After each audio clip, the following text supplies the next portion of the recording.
Alright, if you stuck with the series so far, you have reached the next stage of evolution, which is now going to be gameplay, or world building. Before, it was all about design. So here's some shapes, be creative with the shapes. Don't worry about anything like the factors behind the scenes of the game engine. Just, I want you to focus on design, and that's it.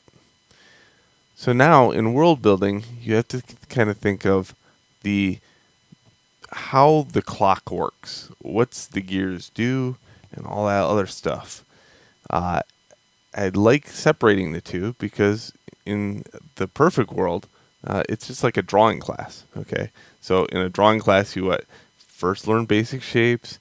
You learn how to take those shapes and put them together to form human, and etc. and so forth. Then later on, as you become masterful of design, which usually happens way more than this. It takes way more than 5 weeks to learn the design elements all together within a game engine. But after 5 weeks, you should be practicing at that point the skills that you've learned in those 5 weeks. Then afterwards, now we have to focus on the mechanics of things. So in the mechanics of things, we now have to choose a game type. All right. Unfortunately, there's no other game type within the Unreal Engine built in stock, such as like an RTS or an arcade style or something like that. Unity game engine that does have stuff like that, but here in Unreal we have the game type of first-person shooter. So that's what we're going to look at is the playability of a game, and we're going to use first-person shooter as the actual core to be able to do that. So from here on out, for the next 5 weeks, we choose world properties. And under world properties, we're going to be choosing game type.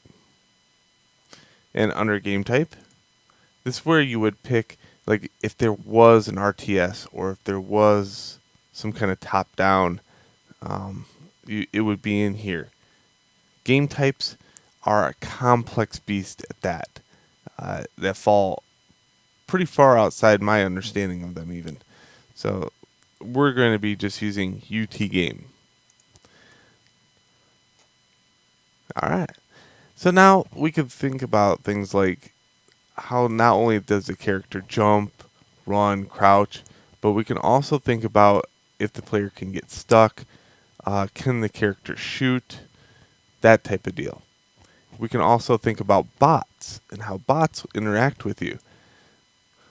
We still got a lot of lighting and things that need to be learned, and those are things that are coming up. But for right now, for the next part of this series, we're going to be using UT game. All right, enjoy, and let's move on to the next video.